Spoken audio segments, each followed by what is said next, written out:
안녕하세요. 취업이 보인다의 조서연입니다. 오늘은 국경을 넘어 글로벌 인재로 성장하고 싶은 대한민국 청년들을 위한 시간이죠. 해외 취업 이야기 준비되어 있습니다. 먼저 오늘의 취업 정보부터 만나보시죠.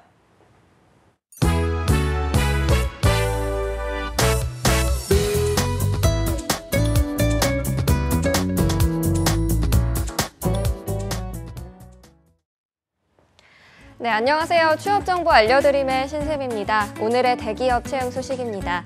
먼저 한화로 에어스페이스에서는 이번에는 소재 개발과 엔진 시험, 외자 구매 등을 담당할 경력 사원을 모집하고 있습니다. 학력에는 제한이 없고요. 관련 경력이 5년 이상, 영어 능통자를 우대하고 있습니다.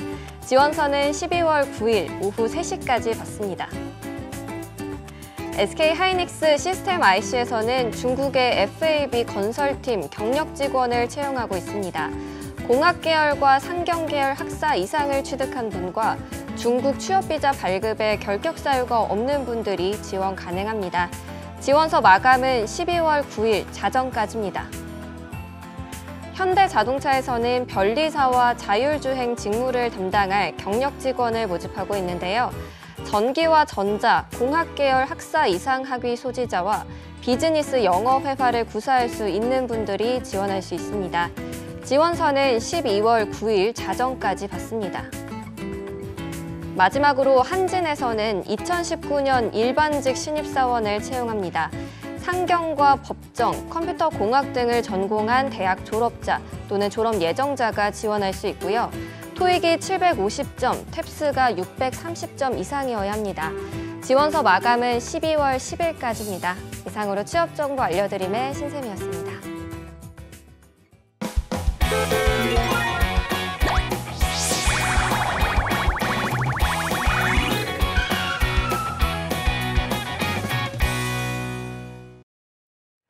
네, 해외 취업 어디까지 가봤니? 오늘은 커리어 칼리지의 김한기 교수님과 함께합니다. 어서 오십시오. 네, 반갑습니다. 네, 바야흐로 12월이네요. 그렇죠. 이제 네. 어디까지 가봤니 해서 이제 좀 돌아왔다 가야 될 때 아닌가 싶습니다. 그러기에 너무 12월인 네, 연말 네. 계획 혹시 있으십니까, 교수님은? 네, 특별하게 지금 뭐 까라는 것들이 있어서 마무리하는데 어. 정신없이 지내고 있어요. 네, 알겠습니다. 뭐 네네. 저희 취업이 보인 나오시는 교수님들 항상 바쁘셔가지고 네, 제가 한번 여쭤봤습니다. 네. 저희가 중국 해외 취업 지난 시간에는 그 사회보장제도에 대해서 알아봤잖아요. 네네. 오늘은 어떤 부분을 좀 알려주실 건가요? 네, 오늘도 사회보장 제도 하고요. 그다음에 이제 그렇게 해서 돈을 벌고 나면 세금을 내야 되는데 소득세 부분도 좀 알아봐야 되겠고, 오늘 이제 키포인트죠. 취업 유망 직종하고 어떤 업무들이 좋은지 유망 분야 좀 정리해 드리고자 합니다.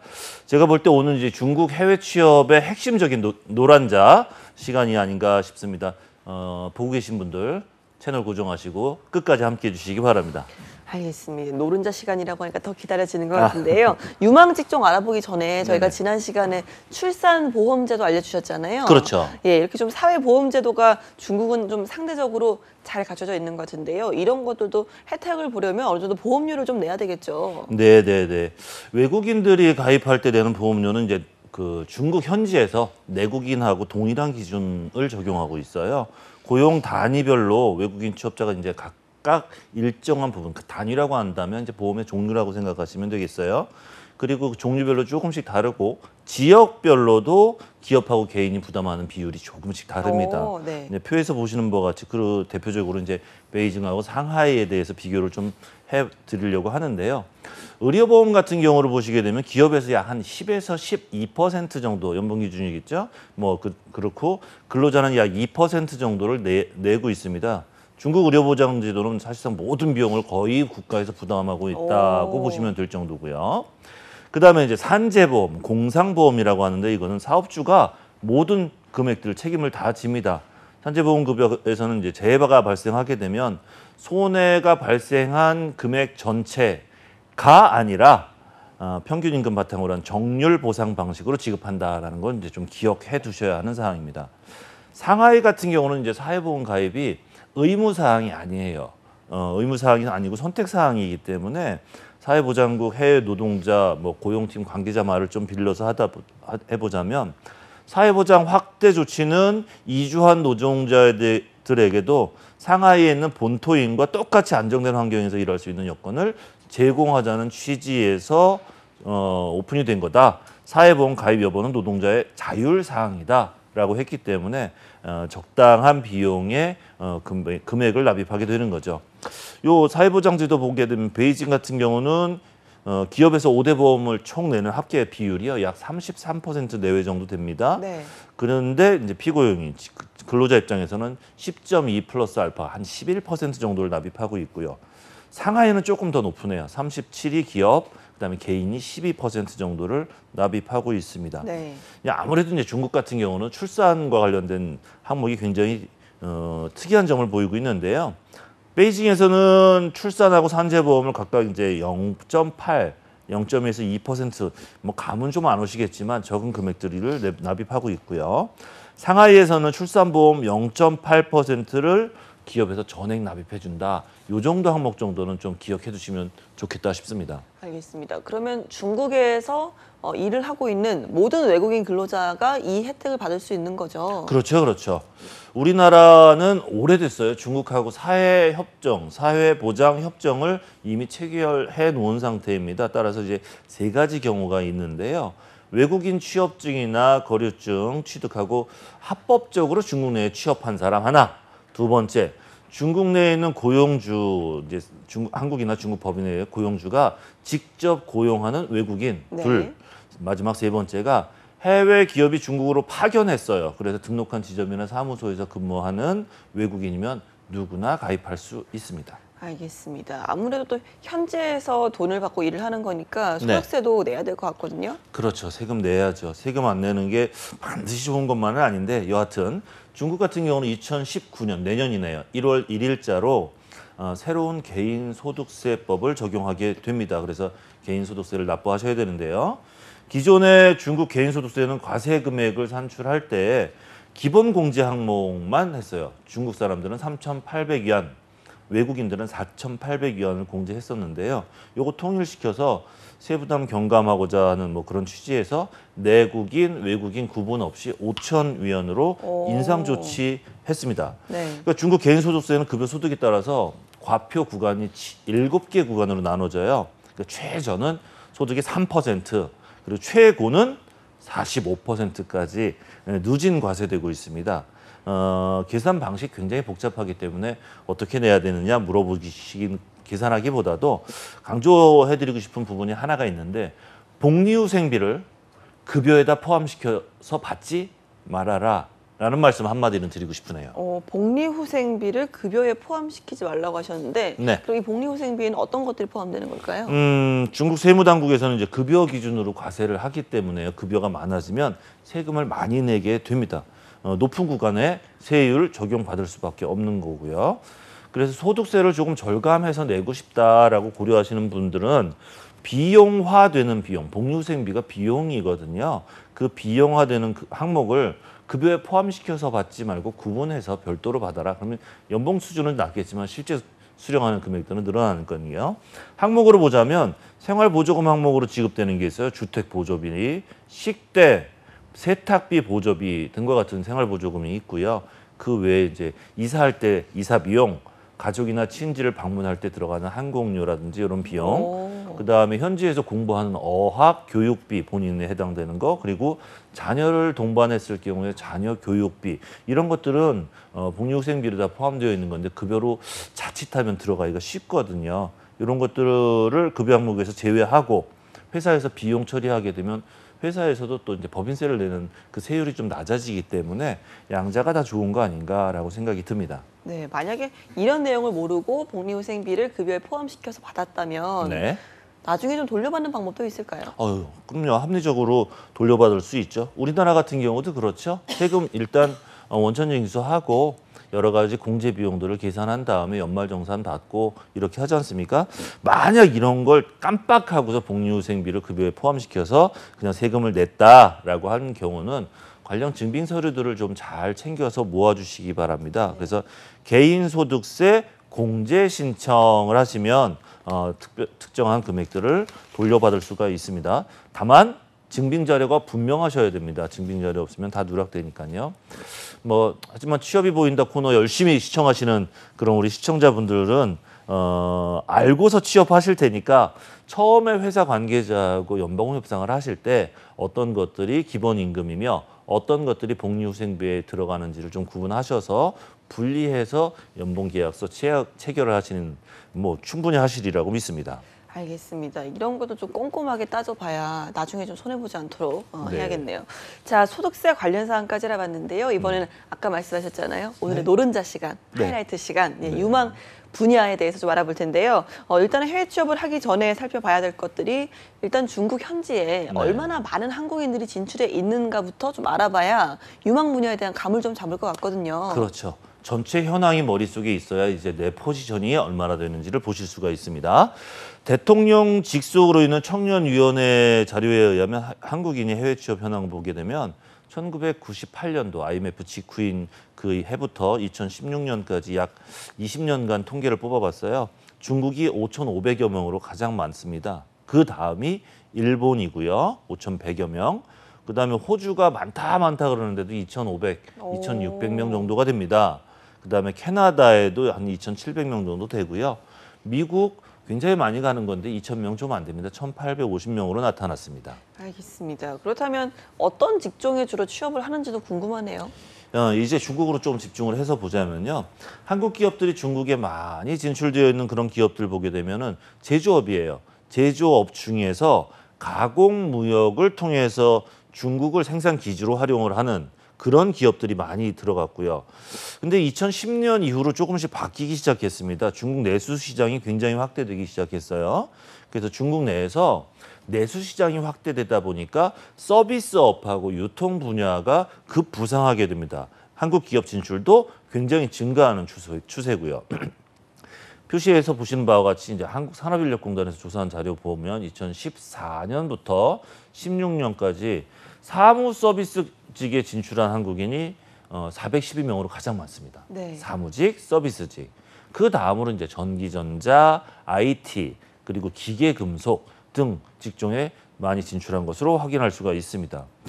중국에 진출한 한국 기업의 경우를 보시게 되면 이제 제빵이라든지 외식, 의류, 유통업체 등에서 이제 인재 채용 수요가 굉장히 늘어나고 있는데요.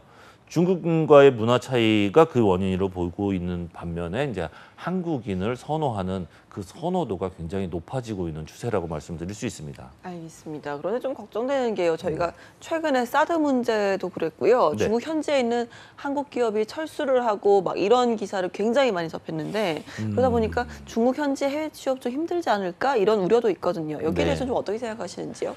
이게 정치적인 사안이라 조금 민감하긴 합니다만 그래도 보여지는 현상만 좀 말씀을 드리자면 지금 말씀하신 거 그대로 맞습니다. 최근 이제 한국하고 중국하고의 사드 보복 배치 뭐 이런 것 때문에 정부에서 한국산 제품하고 콘텐츠를 많이 차단한 것이 사실입니다.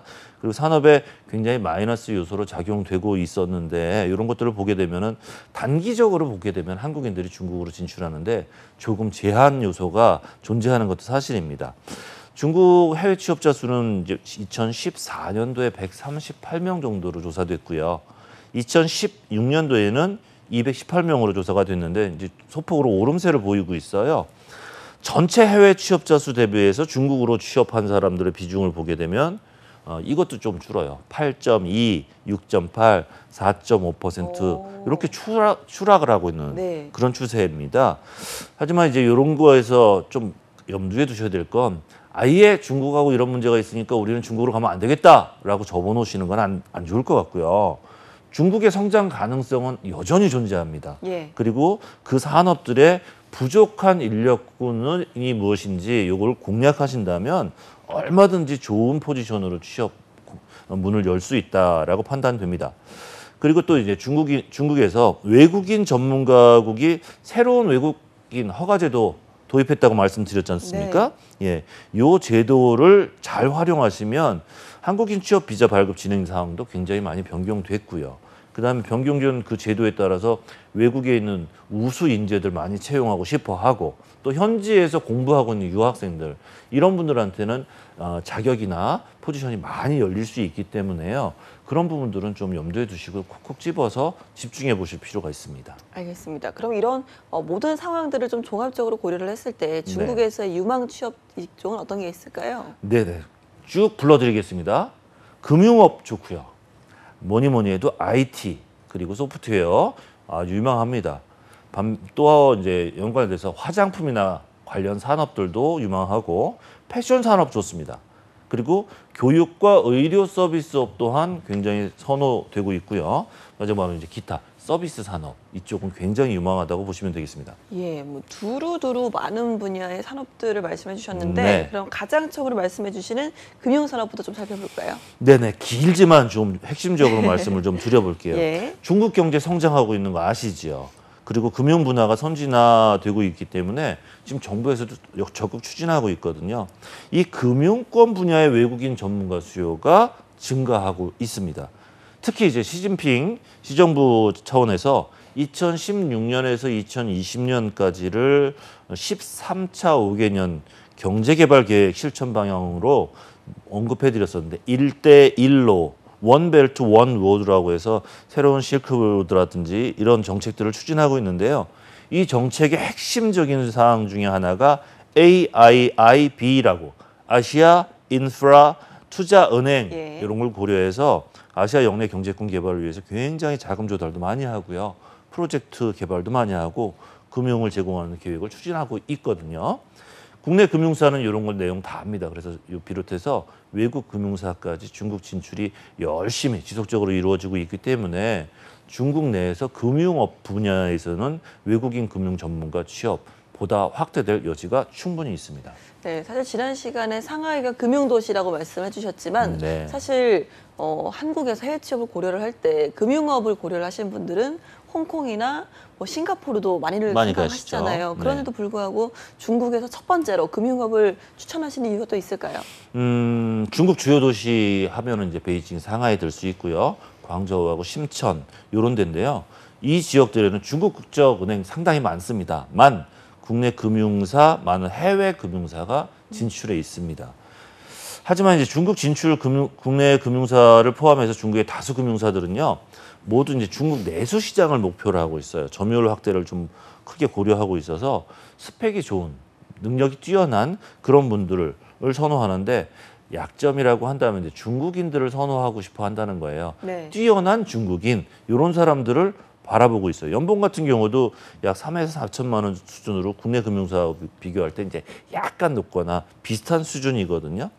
이런 점들을 토대로 보게 되면 중국 현지 금융 취업은 한국 구직자들한테는 뭐 반드시 매력적이다라고 말씀드릴 수는 없습니다만 중국에서의 직장 경력 그리고 또 소위 이제 그레이트 차이나라고 하는 중국, 홍콩, 대만 얘기하죠. 네. 여기에서 싱가포르 소재의 글로벌 금융사로 이직할 계획을 갖고 계시다라고 한다면 중국의 금융사 취업은 매우 좋은 혹이라고 보실 수가 있습니다. 네. 그런데 아까 중국 금융사들이 스펙 좋은 중국인을 원한다라고 하셨잖아요. 네네. 그들이랑 경쟁을 해야 되는데 네. 어떤 스펙을 좀 쌓아야 취업에 유리할까요? 뭐 가장 기본적인 거 영어하고 중국어입니다. 영어하고 중국어 어느 정도 해야 되나요? 잘하셔야 됩니다. 네. 최상의 실력 수준이셔야 되고요. 여기에 이제 실무 경력도 좀 필요합니다. 게다가 자격증도 요구를 하는데요. 국제 재무 분석사라고 하는 CFA 자격증, 국제 재무 위험 관리사 FRM 자격증, 요 자격증이 있으시다면 취업하는데 상당히 도움이 되고 있습니다. 중국 금융업 직접 모집 예시표 잠깐 보시면요. 무슨 얘기인지 바로 아실 텐데 란캐피탈 투자그룹이라는 북경에 있습니다. 네. 투자 신탁 관리인을 채용하고 있는데 한 명 뽑는데요. 풀타임으로. 이렇게 보시게 되면은 학력 수준은 그닥 요구하지 않지만 외국어 능력 한번 보시면 중국어 상이에요. 영어, 의사소통 가능이라고 하는데 이거는 실제적으로 금융 부분을 충분히 얘기할 수 있는 그런 의사소통 능력입니다.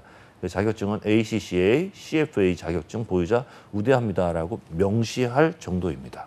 알겠습니다. 일단은 뭐 분야에서의 스펙이 가장 중요하지 않나. 실무 경력 예. 중요하고요. 예, 그리고 또 외국어 예, 이렇게 네네네. 좀 짚어봤는데요. 다음으로 유명사부로 꼽으신 게 IT랑 또 소프트웨어 업계잖아요. 이쪽도 네. 좀 전해주시죠. IT하고 이제 화장품까지 열심히 달려봐야 될 텐데 IT하고 소프트웨어 중국은 명실공히 IT 대국입니다. 세계 최대 IT 제조국이자 성장 속도가 가장 빠른 국가 중에 하나입니다. 소프트웨어 산업은 2010년도 이후에 시장 규모가 약 1조 위안 정도 됩니다. 돌파한 지 오래됐고요.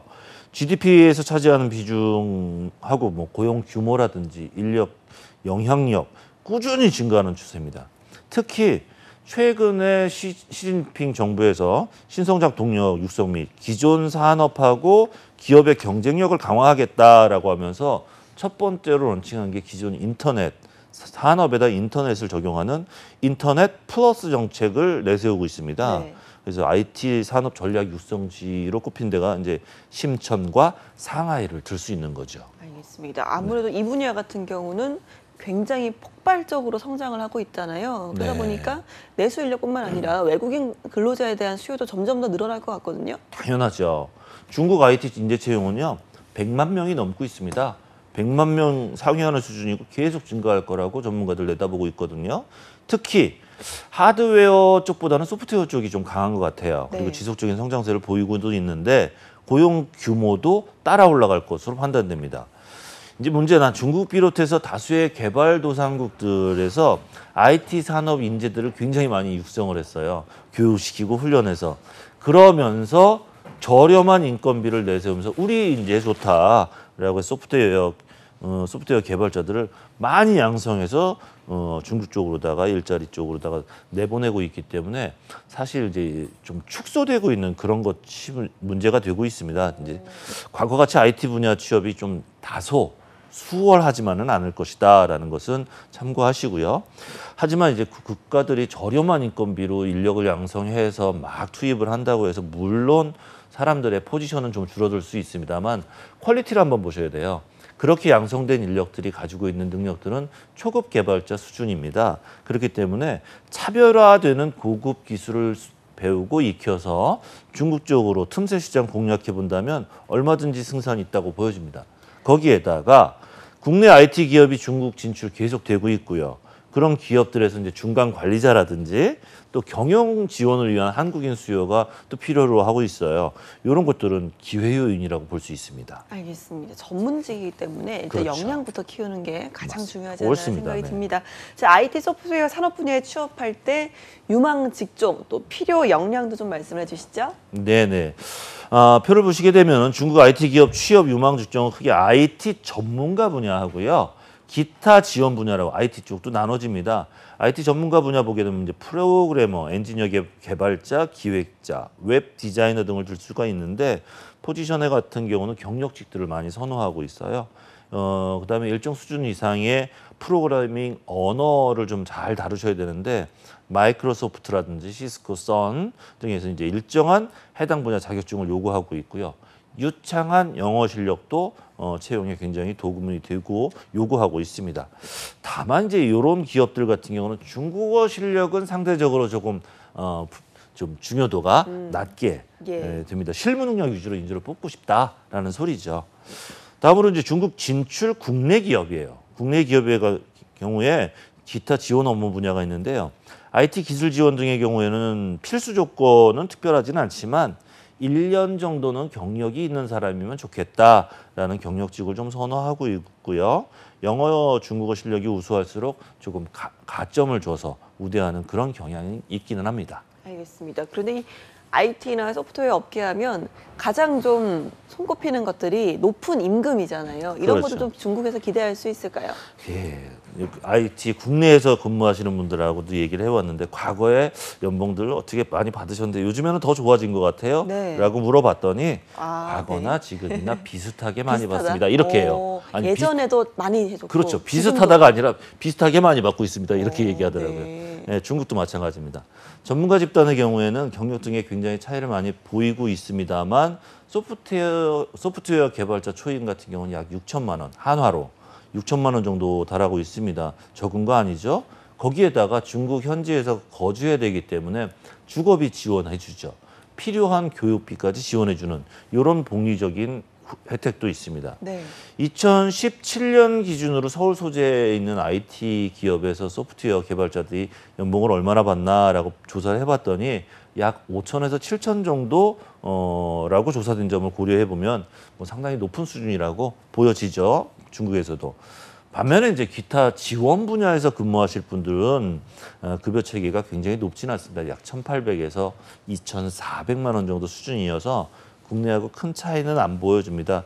또 대다수의 경우에는 주거 비용 지원이 이루어지지 않고 있어서 일반 기타 지원 부서에서는 큰 메리트가 좀 적지 않나 싶습니다. 알겠습니다. 그럼 IT 직종에 따른 구인 사례도 좀 살펴주시죠.